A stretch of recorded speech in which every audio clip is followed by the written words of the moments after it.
Hello friends, good morning. Welcome to आज spoken English academy. मी आरती बाकी एक नवीन व्हिडिओ घेऊन तुमच्या समोर आली आहे. लास्ट व्हिडिओमध्ये आपण पास्ट कंटिन्युअस टेन्सचा वापर कसा केला जातो, त्याचं स्ट्रक्चर काय आहे ते बघितलं. त्याचे काही एक्झाम्पल्स आपण बघणार आहे.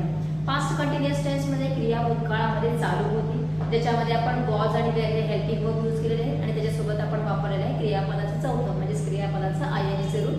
त्याच्यामध्ये हे सांगितलं जातं की करत होतो, खात होतो, येत होतो, विचार करत होतो, अभ्यास करत होतो, अशा प्रकारचे. Now we'll see some examples. Already I have written here.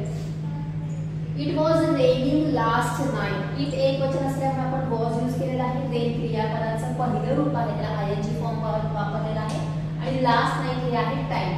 कोणताही पास्ट असेल तर आपल्याला इथे काय करायचं आहे, भूतकाळी टाइम यूज करायचा. सो काल रात्री पाऊस पडत होता. पावसाच्या संबंधित जेव्हा सेंटेन्सेस असतात तर रेन हा सब्जेक्ट न घेता रेन हा आपल्याला इथे वर्ब घ्यायचा आहे. इट हा तिथे काय येणार आहे, आपण सब्जेक्ट घेणार आहे. रेन वॉज फॉलिंग असं सेंटेन्स येत नाही. इटनी सुरुवात होणार आहे. इट वॉज रेनिंग असं झालेलं आहे. As it is a past continuous tense. हे जर प्रेझेंट कंटिन्युअस असलं तर इट इज रेनिंग झालं असतं. म्हणजे आपल्याला चेंजेस कुठे करायचे आहेत, या रेन या क्रियापदाला चेंजेस करायचे. रेन ॲज अ सब्जेक्ट घ्यायचं नाही. My father was working in a company before starting a business. Again, father एक वचन आहे त्यामुळे was वर्बला आयएनजी प्रत्यय आलेला आहे. याच्यात पण टाइम घेतलेला आहे. Before starting a business. Business सुरू करायच्या अगोदर माझे वडील एका कंपनीमध्ये काम करत होते. वर्क झालं working. Our all teachers were having tea in the recess. सुट्टीमध्ये आमचे सगळे टीचर्स चहा घेत होते. ड्रिंकिंग टीच्या ऐवजी आपण घेतलेला आहे हॅविंग किंवा टेकिंग असं घ्यायचंय. ड्रिंकिंग टी असं येत नाही. To have or to take टी असं येतं. John was giving training to his dog before the race. रेसच्या अगोदर जॉन त्याच्या कुत्र्याला ट्रेनिंग देत होता. कशासाठी, बिफोर द रेस, रेसच्या अगोदर. कधी, तर रेसच्या अगोदर. म्हणजे काय घेतलेलं आहे, तर टाइम घेतलेला आहे रेस आणि देण्याची क्रिया चालू होती. The customer was arguing with the shopkeeper late night. रात्री उशिरा कस्टमर ग्राहक काय करत होता, शॉपकीपर सोबत म्हणजे दुकानदारासोबत वाद घालत होता. आर्ग्यू म्हणजे वाद घालणे, आर्ग्यूइंग त्याचं झालेलं आहे. कस्टमर एकटाच असल्यावर परत वॉज यूज केलेला आहे.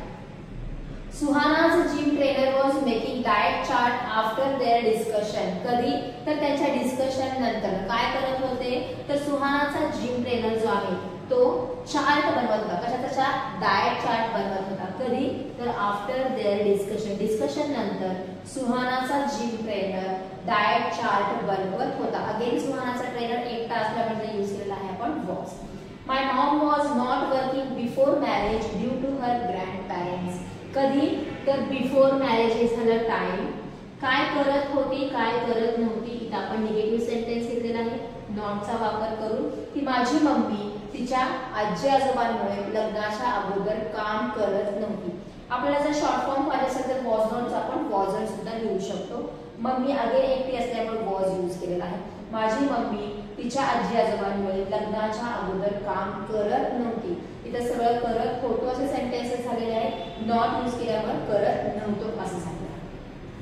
The TC was checking the tickets as the train started. Train सुरू झाल्या काय केलेलं आहे, TC ने तिकीट चेक करण्याचं काम केलेलं आहे. So the TC was checking. TC ticket check करत होता. ट्रेन सुरू झाली आणि TC ने चेक करायला सुरुवात केली आहे.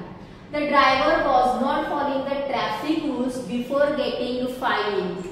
Was not following. Again not चा वापर आपण इथे केलेला आहे निगेटिव्ह सेंटेन्स करण्यासाठी.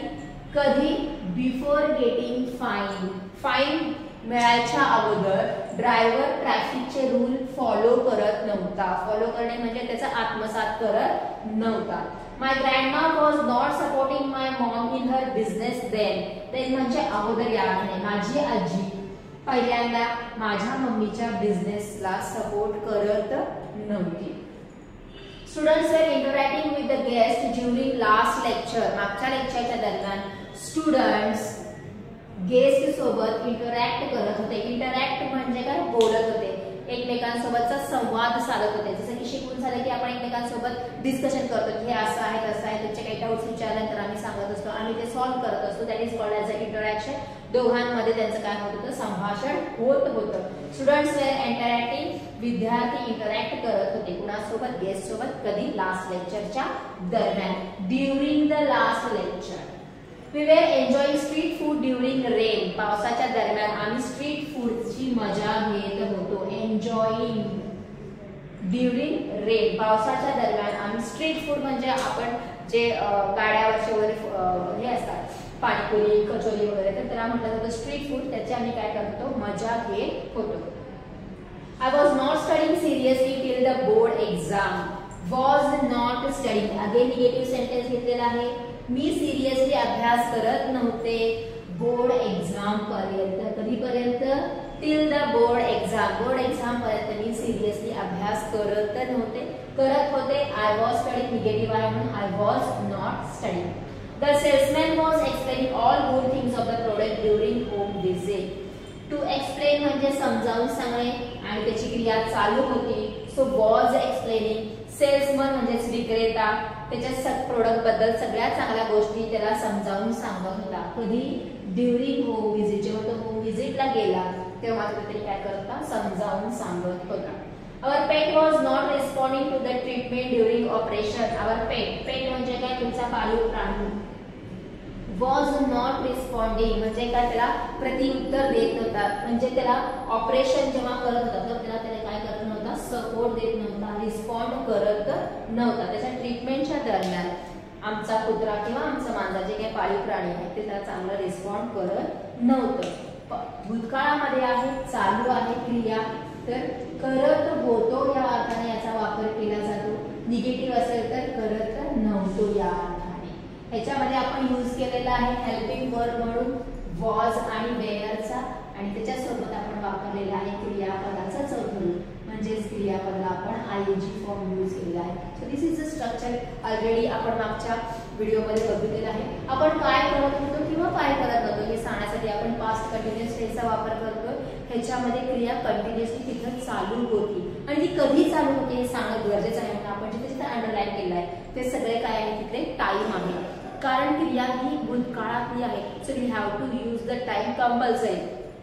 तो येत होता, तो जात होता, म्हणजे तो काल येत होतो, तो सकाळी जात होता. हे जेव्हा आपण टाइम त्याच्यामध्ये यूज करू तेव्हाच त्या सेंटेन्सला काय होणार आहे, सेन्स होणार आहे. त्यामुळे कोणताही पास्ट टेन्स असला की टाइम यूज करायचं, काय करायचं आपण लक्षात ठेवून करायचंच आहे. म्हणजे ते वाक्य कम्प्लीट सेन्स होणार आहे, त्याच्यातला सेन्स आपल्याला कळणार आहे. प्रत्येक वेळेस सब्जेक्ट कोणताही त्याप्रमाणे वॉज घ्यायचं का वेअर घ्यायचं हे आपल्याला ऑलरेडी खूप सारे व्हिडिओज बघितलेले आहेत, एक वचन अनेक वचनसाठी वगैरे. So these are some examples. प्रत्येकाचे वेगवेगळे अनुभवानुसार जे तुमचे एक्झाम्पल्स असतात ते लिहून काढा. जसं की टॉपिक घ्यायचा की काल, जसं की काल काय होता, रविवार होता म्हणून समजा, तर रविवारी तुम्ही काय काय करत होता. जसं की काल काय होतं किंवा परवा दिवशी काय होतं, किंवा एखादा सण घ्या किंवा तुमचं कॉलेजचा एखादा इव्हेंट घ्या किंवा तुम्ही रस्त्याने जात होतात, भर दुपारचा तो टाइम होता, तर त्या दुपारी काय काय होत होतं त्याचे सेंटेन्सेस करा. जसं की तुम्ही रस्त्याने जात होता, गाडी फास्ट येत होती, दोघं जण चालत जात होते, एक भिकारी भीक मागत होता, हे तुम्ही त्यावेळेस सांगू शकता. कॉलेजमध्ये असेल तर कॉलेजमध्ये तुम्ही काय काय करत होता. जसं की मी कॉलेजला जात होतो, बस येत होती, मुलं सगळे बसवर चढत होते, त्याच्यानंतर आम्ही उतरत होतो, लेक्चर अटेंड करत होतो, सर आम्हाला अभ्यास देत होते, आम्ही लेक्चर बंक करत होतो, आम्ही कॅन्टीनमध्ये चहा पित होतो, आम्ही मजा मस्ती करत होतो. हे सगळं तुम्ही कॉलेजबद्दल लिहू शकता. संडेमध्ये सांगत असाल तर मी उशिरा उठत होतो, मी डोसा खात होतो, मी दिवसभर टीव्ही बघत होतो, संध्याकाळी मी क्रिकेट खेळत होतो, मी टाइमपास करत होतो, मी सगळ्यांना कॉल करत होतो. हे तुम्ही संडेचं करू शकता. म्हणजे वर तुम्ही एखादा हेडिंग दिला रिलेटेड टू दॅट, जेव्हा जेवढे सेंटेन्सेस होतात तुम्ही त्याची प्रॅक्टिस करू शकता. प्रत्येक वेळेस प्रत्येक सब्जेक्ट वेगळा वेगळा घेऊन करायला प्रत्येकाला सुचेलच असं नाही की चला आता मी सेंटेन्स करायला बसले तर माझ्या मम्मीचे एखादं सेंटेन्स, म्हणजे पप्पाचे एखादं सेंटेन्स, माझ्या बहिणीचे एखादं सेंटेन्स, माझ्या फ्रेंडचे एखादं सेंटेन्स, असं तुम्ही आठवून जर करायचं तुम्हाला पटकन येत नसेल, अवघड वाटत असेल, तर एक फक्त इव्हेंट घ्यायचा आणि त्या इव्हेंटमध्ये काय काय होत होतं हे तुम्ही एखाद्या पर्टिक्युलर टेन्स असतात. जसं की आता आपण पास्ट कंटिन्युअस टेन्स घेतले तर फक्त पास्ट कंटिन्युअस टेन्सेस तुम्ही काय करू शकता, त्याच्यावरचे सेंटेन्सेस करू शकता. ह्याचा आपण ऍक्टिव्हिटी असं सुद्धा म्हणतो की एक टॉपिक घेतला रिलेटेड दॅट, तुम्ही त्या पूर्ण इव्हेंटमध्ये काय काय केलेलं आहे किंवा काय करत होता किंवा काय करत आहात, जसा तुमचा टेन्स असेल त्याप्रमाणे तुम्ही त्याचे काय करू शकता, सेंटेन्सेस करू शकता. जेवढे जास्त लिखाण तुम्ही करणार आहे तेवढे जास्त सेंटेन्सेस तुम्ही लिहिणार आहे, जेवढे जास्त तुम्ही विचार करणार आहे, त्यामुळे तुम्हाला काही शब्द आठवणार आहेत किंवा आठवणार नाहीत. आठवत असेल तर तुमची व्होकॅब्युलरी चांगली आहे, आठवत नसेल तर मला शब्द अडत आहे तर तुम्ही लगेच कोणाला तरी विचारून किंवा गुगलला विचारून किंवा तुम्ही डिक्शनरी काढून त्याचा वापर करू शकता आणि तो जो वर्ड आहे तो तुमच्या डिक्शनरीमध्ये ऍड होणार आहे, तुमच्या स्वतःच्या डिक्शनरीमध्ये. म्हणजे प्रॅक्टिस हे फक्त रायटिंगचीच होत नसते, तर तुमच्याकडे व्होकॅब्युलरीची सुद्धा काय होणार आहे, एक खजिना वाढत जाणार आहे. त्यासाठी तुम्हाला त्याची प्रॅक्टिस ही करावीच लागणार आहे. So this is for today. अशा प्रकारचे सेंटेन्सेस करा. थँक्यू.